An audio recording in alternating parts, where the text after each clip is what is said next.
اسلام میں ایک بہت ہی تکبر پرست بادشاہ گزرا ہے۔ وہ حبشہ کا بادشاہ تھا اور اس کا نام ابرہہ تھا۔ اسے اپنی طاقت پہ بڑا گھمنڈ تھا۔ قرآن شریف میں اللہ رب العزت نے اسے ہاتھیوں والا کہہ کر پکارا ہے۔ ابرہہ نے دیکھا کہ جب بھی لوگ حج کرنے کے لیے آتے تو کعبے کا طواف ضرور کرتے۔ اس نے بھی ایک عبادت خانہ بنوایا اور مکہ کے لوگوں میں اعلان کروایا کہ آپ لوگ کعبے کا طواف نہ کر کے میرے عبادت خانے کا طواف کریں۔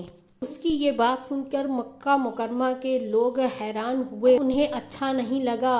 وہاں کے ایک قبیلے کے شخص نے اس کے عبادت خانے میں جا کر نجاست کر دی۔ یہ بات ابرہہ کو ناگوار گزری۔ اس نے یہ اعلان کروا دیا کہ میں کعبے کو نست اور نابود کر دوں گا۔ اس نے مکہ کے سارے جانوروں کو قید کر لیا۔ ابرہہ نے سنا کہ ابو مطلب آئے ہیں تو اس نے آپ کی بڑی تعظیم کی اور اپنے پاس بٹھایا۔ ابو مطلب نے کہا کہ میرے اونٹوں کو تم چھوڑ دو۔ پر ابرہہ کو بہت تعجب ہوا۔ اس نے بڑے گھمنڈ سے کہا کہ میں یہاں تمہارے کعبے کو ڈھانے کے لیے آیا ہوں اور تم اپنے اونٹوں کی بات کر رہے ہو۔ اس پر ابو مطلب مسکرائے اور کہا کہ میں اونٹوں کا مالک ہوں، اس لیے اپنے جانوروں کی ہی تو بات کروں گا، اور کعبے کا جو مالک ہے وہ خود کعبے کی حفاظت فرمائے گا۔ ابو مطلب نے آ کر قریش کو ساری بات بتا دی اور کہا کہ گھاٹیوں میں جا کر چھپ جاؤ۔ ابو مطلب کعبے کے دروازے پر آئے اور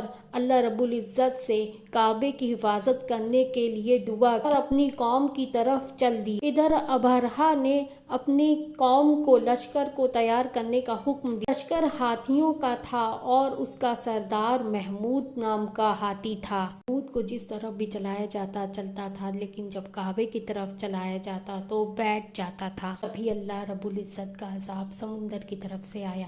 ابابیل کا ایک جھنڈ 3 نکیلے پتھر لے کر کے آیا۔ اللہ رب العزت کا ہر پتھر اتنا نکیلا کہ ہر ہاتھی کے سر کو پھوڑتا، ہاتھیوں کے جسم کو چیرتا ہوا زمین پر آ گرا۔ اور اللہ رب العزت کی قدرت تو دیکھیے، ہر پتھر پہ اس شخص کا نام لکھا ہوا تھا جس پتھر سے وہ مرا۔